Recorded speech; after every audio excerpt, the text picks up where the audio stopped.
ये 10th class का दूसरा चैप्टर है संस्कृत का अनियोक्ति विलास। इसमें एक कवि के द्वारा कुछ अच्छी बातें बताई गई हैं कुछ चीज़ों के माध्यम से, जिनको आप ठीक से अगर समझ लेंगे तो बहुत अच्छे से याद हो जाएगा। सबसे पहला दोहा है आपका, श्लोक है, कवि एक कुएं को देखकर, उसकी मनोदशा को देखकर, उसकी हालत को देखकर कुएं से कहता है, और क्या कहता है, नित्रा निचरो स्मति त्वम खेद कूपम कदापि माँ कृथा। यानी कभी कुएं से कहता है कि हे कुएं, नित्रा निचरो स्मति, हे कुएं तू अत्यंत नीचा है, क्योंकि कुआं तो गहरा होता है। त्वम खेद कूपम, कूप का मतलब होता है कुआं, खेद मतलब होता है दुख प्रकट करना। नेत्रा निचरो स्मति, बहुत नीचा है, तो हे कुएं तू तो बहुत ज़्यादा नीचा है। कदापि माँ कृथा, लेकिन ये सोच कर कभी भी दुख प्रकट मत कर। कृथा का मतलब होता है करना, माँ मतलब किसी भी प्रकार का, और कदापि मतलब कभी नहीं।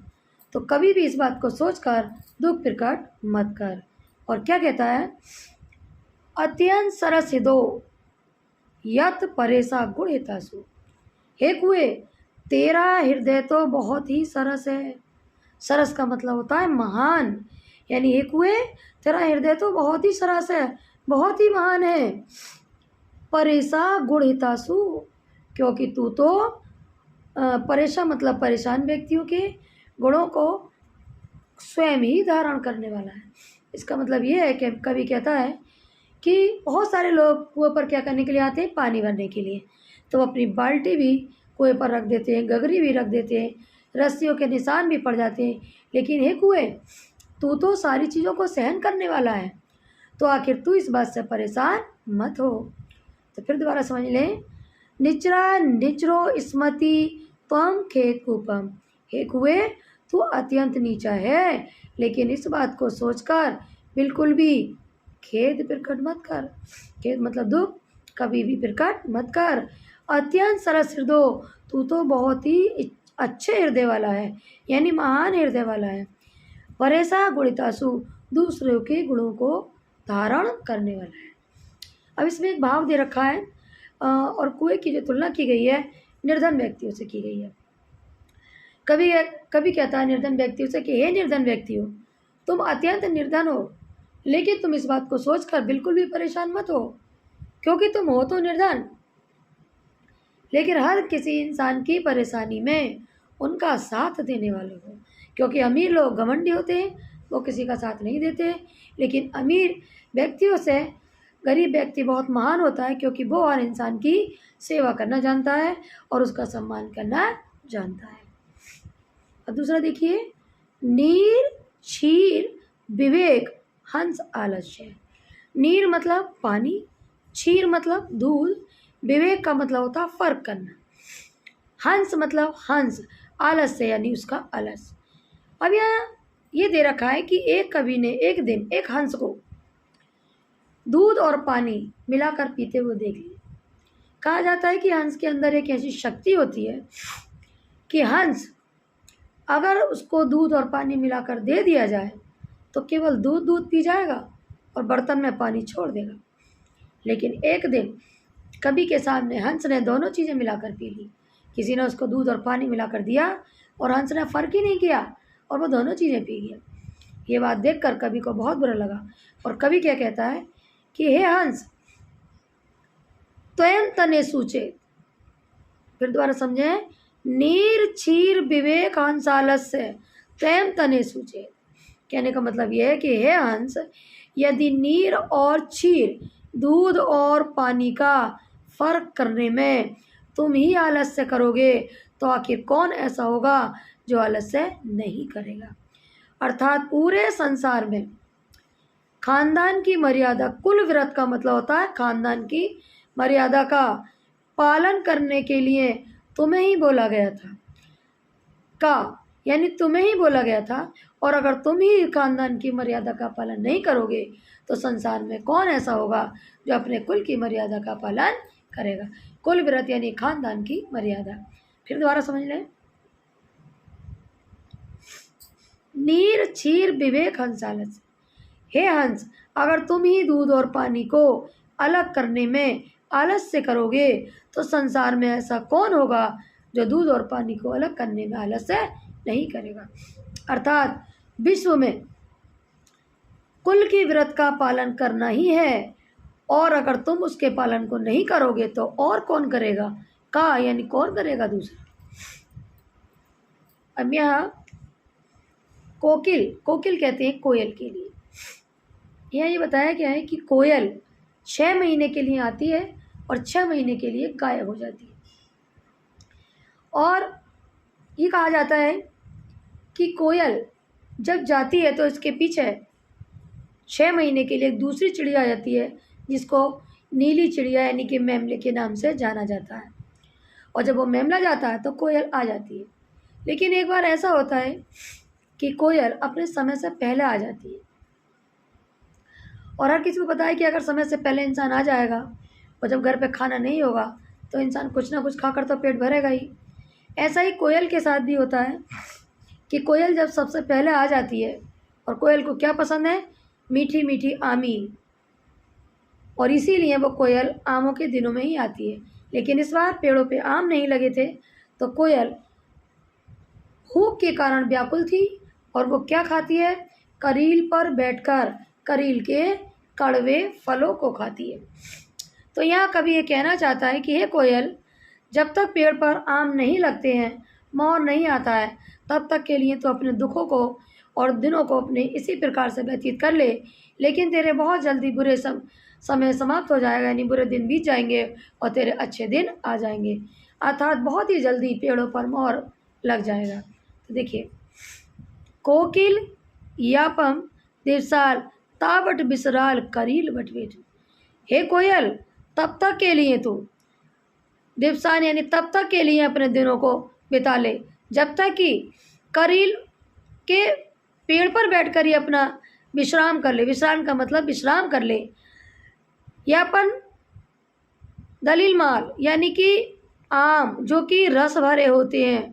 कोसिप रसाल समुलसती, जब तक कि मोहर न लग जाए और रसीले फल ना उतर आए तब तक के लिए तू अपने करील के वृक्ष पर बैठकर ही अपना समय व्यतीत कर ले। फिर दोबारा समझ लें। कोकिल या पर दिवसाल ताबट बिसराल करील बट बेसू। हे कोयल, तू समय से पहले आ गई है। मुझे पता है कि तुम्हें आम बहुत पसंद है, लेकिन जब तक आम नहीं उतर आते तब तक के लिए तुम करील के वृक्ष पर बैठकर अपना समय व्यतीत करो, यानी यहीं पर अपना पेट भर लो। और जब रसीले आम उतर आएंगे तब तुम्हारे बुरे दिन बीत जाएंगे और अच्छे दिन शुरू हो जाएंगे। अर्थात बहुत ही जल्दी आम आने वाले हैं, रस भरे आम आ जाएंगे और तुम्हारे बुरे दिन बीत जाएंगे। अर्थात तुम फिर मीठे फलों का स्वाद लेना। अब यहाँ कवि ये कहना चाहता है, यानी कुछ लोगों को उदाहरण देना चाहता है और ये बताना चाहता है कि किसी भी व्यक्ति को तुरंत ही किसी व्यक्ति की बात नहीं मान लेना चाहिए। और ये कहता है चातक, चातक का मतलब होता है चतुर मित्रों से। तो कहता है कि हे मनुष्यों, हे चतुर मित्रों, सावधान हो जाओ, सावधान रहो किससे, उन चतुर मित्रों से। क्षण सुत्याम, और इसके लिए क्षण भर के लिए मेरी बात सुन लो। क्षण सुत्याम यानी क्षण भर के लिए मेरी बात सुन लो। और क्या कहता है, अवधो वैभो बसंती गगने सर्वे नेता दर्शन। गगन में सभी बादल ऐसे नहीं होते जो आकर धरती को गीला कर जाए। कुछ तो आते हैं और शकल दिखाकर भाग जाते हैं। केचित भ्रष्टा एंती वसुधा। केची यानी कुछ बादल आते हैं, वर्षा लेकर आते हैं वसुधा, और धरती को गीला कर जाती है। गर्जंती केचित वृथा, और कुछ बादल ऐसे आते हैं, गरजते हैं लेकिन व्यर्थ में ही गरजते हैं, गरज गरज कर डराते हैं और बिना बरसे ही चले जाते हैं। या पशति तस्य पुरतो भून देतना, और इसीलिए कभी अपने चतुर मित्रों से कहता है कि हर व्यक्ति के सामने अपने दीन वचन मत बोलो, अर्थात जो तुम्हारी बात को पूरा ना कर सके उसके सामने अपनी कोई बात मत करो। या कभी ये कहना चाहता है कि संसार में कुछ लोग तो ऐसे होते हैं जो कहेंगे और कहकर अपनी बात पूरी करेंगे, और कुछ लोग तो कहते हैं कि चढ़ जा बेटा सूली पर, लेकिन सूली पर चढ़ाते हैं और बाद में टाटा बाय बाय करके भाग जाते हैं। अब यहाँ नावे ताड़नाम तापन मही वर्दे, ये जो श्लोक है ये सोने के ऊपर दे रखा है। क्या कहना चाहता है कवि? सोने से कहता है, और सोना क्या कहना चाहता है? देखिए, सोना कहता है नावे ताड़नान तापवान मही वर्दे। सोना कहता है ना तो मुझे ताड़ने से और ना ही मुझे तपाने से और ना ही पीट पीट कर आभूषण बनाने से मुझे कभी दुख नहीं होता। नावे विक्ल्याम, विक्ल्याम का मतलब होता बेचना, क्लसमती, और मुझे बेचने से भी कभी दुख नहीं होता। स्वयं में दुखन तदेक, सोना कहता है कि मुझे दुख तभी होता है ये तो माँ जयम गुज्जम तोलंती, जब मुझे रत्तियों के साथ रखकर तोल दिया जाता है। गुज्जिया का मतलब होता रत्ती। क्या होता है? रत्ती। जब मुझे रत्तियों के साथ रखकर तोल दिया जाता। अब दोबारा समझें, सोना क्या कहता है? नावे तापमान ताड़ना तापमान मही वर्दे। सोना कहता है ना ही तो मुझे ताड़ने से यानी गर्म करने से, तपाने से भी मुझे गर्म नहीं मतलब दुख नहीं होता, और ना ही मुझे मही वर्दे का मतलब बीच में पीट पीट कर आभूषण बनाने से। सोना कहता है ना ही मुझे बेचने से दुख होता है, मुझे बेचने से कभी दुख नहीं होता। सोना कहता है मुझे तो दुख तभी होता है जब मुझे रत्तियों में रखकर तोल दिया जाता है। रत्ती जो ऐसी चीज़ होती है जो बहुत ही तुच्छ मानी जाती है, और इसीलिए सोना अपने आप को रत्ती के साथ रखना पसंद नहीं करता। यहाँ भाव दे रखा है उन विद्वान व्यक्तियों के लिए। विद्वान व्यक्ति कहता है कि अगर कोई मुझे गाली दे देगा तो मुझे बुरा नहीं लगेगा, मुझे अगर कोई थप्पड़ मार लेगा तो भी मुझे बुरा नहीं लगेगा, लेकिन कहता है कि अगर मुझे कोई चोर के साथ बैठालकर, अनपढ़ गंवार के साथ बैठालकर ये कह दे कि ये भी अनपढ़ गंवार है, तो मैं ये चीज़ सहन नहीं कर पाऊँगा। देखिए, रात्रि गर्मसी भविष्य सुप्रभात। यहाँ लेखक ये कहना चाहता है कि एक भौरा जो कि फूल चूस रहा था, यानी कि फूल पर बैठा हुआ था, और नलिनी का पौधा था, यानी कि नलिनी का जो फूल होता है वो सुबह में खिलता है और शाम को बंद हो जाता है। तो नलिनी के फूल पर बैठा हुआ था और उसे रस चूसते हुए ये पता नहीं चला कि किस समय दिन निकला और किस समय रात हो गई, क्योंकि वो फूल में रस चूसते हुए व्यस्त था, तो भूल जाता खुद को कि मैं कर क्या रहा। लेकिन तभी जब वो फूल बंद हो जाता है तो भौरा भी उसके अंदर बंद हो जाता है। अब रात में जब फूल में बंद होता है भौरा, तो ईश्वर की प्रार्थना करता है और कहता है, हे प्रभु, जल्दी से रात समाप्त हो जाए, दिन निकल आए, सूर्य देवता प्रकट हो जाएं, फूल खिले और मैं फुर्र से उड़ जाऊं।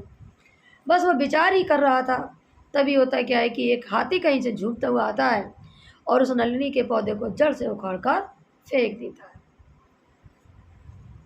देखिए, रात्रि गर्म से भविष्य सुप्रभात, यानी भौरा फूल में बंद कहता है कि रात्रि समाप्त हो जाएगी और भविष्य वक्त दिन निकल आएगा। जब दिन निकलेगा तो भास्कर कहते हैं सूर्यदेव के लिए, सूर्यदेव प्रकट होंगे और फूल खिलेगा और मैं हंसता हुआ उड़ जाऊंगा। इतने विचरंती ये विचार ही कर रहा था, कोस के दौर पे यानी कहीं से झूमता हुआ हा हा हंती नलिनी गज, कहीं से हाथी आता है और इस फूल को और जड़ समेत उखाड़ कर फेंक देता है। यहाँ कहने का मतलब ये है कवि का कि संसार में लोग आज नहीं कल, कल नहीं परसों, इस प्रकार के विचार करते रहते हैं कि आज दुख है तो कल खुशी होगी और कल नहीं होगी तो परसों होगी। अर्थात पूरी ज़िंदगी ऐसा ही बिताते रहते हैं वो, और आखिरकार होता ये है कि पूरी ज़िंदगी ऐसे निकल जाती है और कब इंसान संसार से विदा हो जाए कोई पता नहीं चलता। तो ये आपको कैसा लगा? 2 बार इसको अगर पढ़ेंगे तो पूरे दोहे आपके, ये जो श्लोक है आपके याद हो जाएंगे और आपको ज़्यादा मेहनत करने की आवश्यकता नहीं पड़ेगी। और आप लोगों को अच्छा लगे तो आप अपने मित्रों को शेयर कर दें, उन्हें भी बता